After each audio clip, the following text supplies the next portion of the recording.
You ready for me, Ron? Okay, let's hurry up and get this thing shot and finished. The ESPN body issue is printing as we speak, and it's the last one. I know, this is crazy, but let's go over the plan one more time.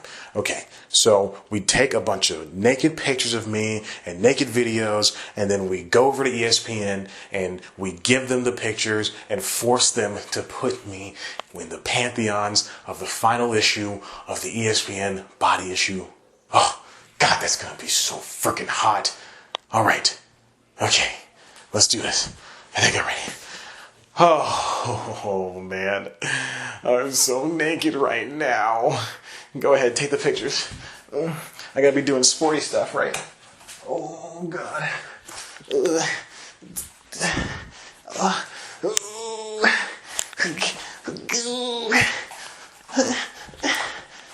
Jumping jacks.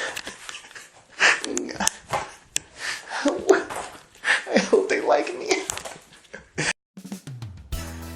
It's news time. Delivering to you the news you didn't know about, the news you didn't care about, and the news you didn't know you cared about. With host, Chad White. Now, here's that host, Chad White.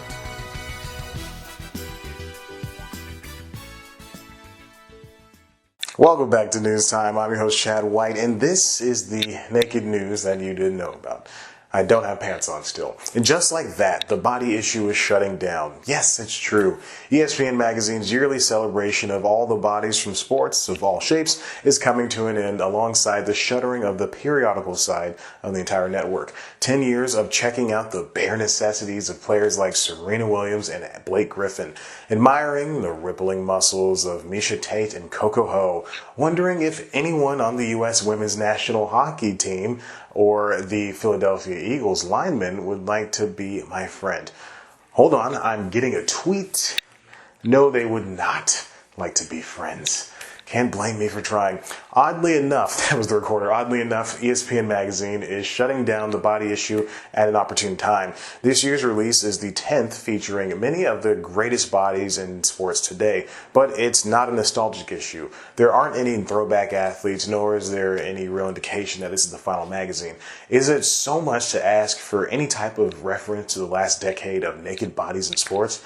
What's more is that September's body issue marks ESPN Magazine's final issue period. This is literally the magazine's final quarter. That's a play on words, and if you don't get it, then get into sports, baby.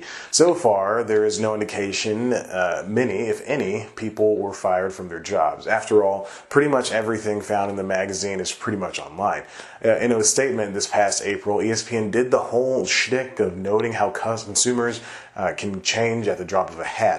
People read articles online. But the network did say tentpole issues like the body issue or this college football issue I got at a bowl game a decade ago were released from time to time.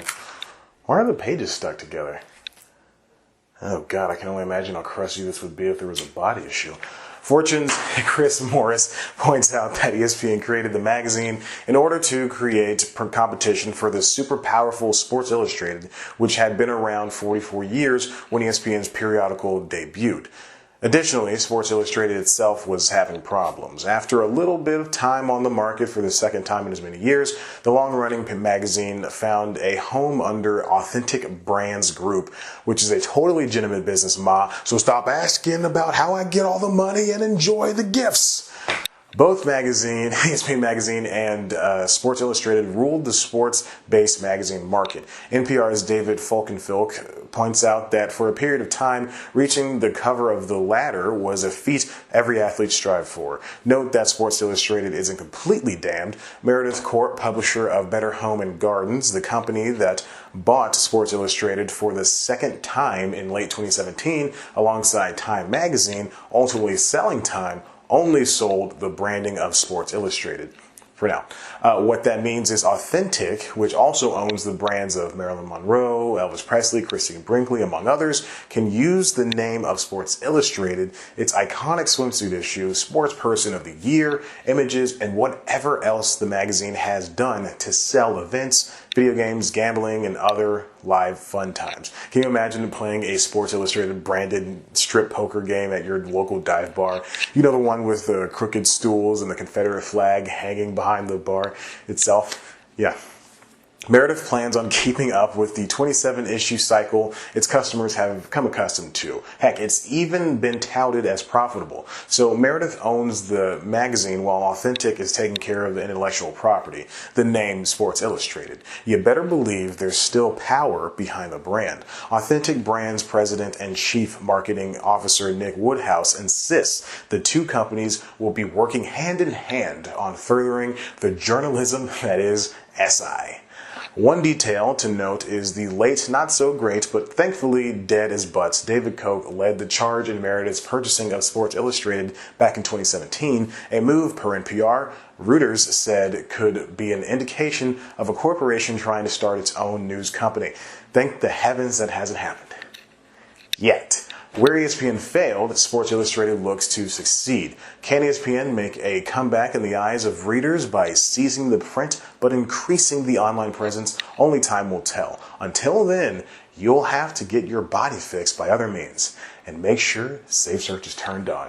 Speaking of turning things on, I hope I turned you on enough to subscribe and check out one of our other videos. Of course, you can always head to the website, cpluscomedy.com. That's got some brand spanking new interviews with favorite comedians that you know and love, or have yet to love, so you'll love them soon. You can follow us on Twitter and Instagram at cpluscomedy. Follow me on Twitter and Instagram at ChadBlackWhite. Like us on Facebook. Listen to the Constitutionals podcast wherever you get your podcasts. And finally, ESPN, you better call me because I got a sweet rockin' bod and so many people want to see it, baby.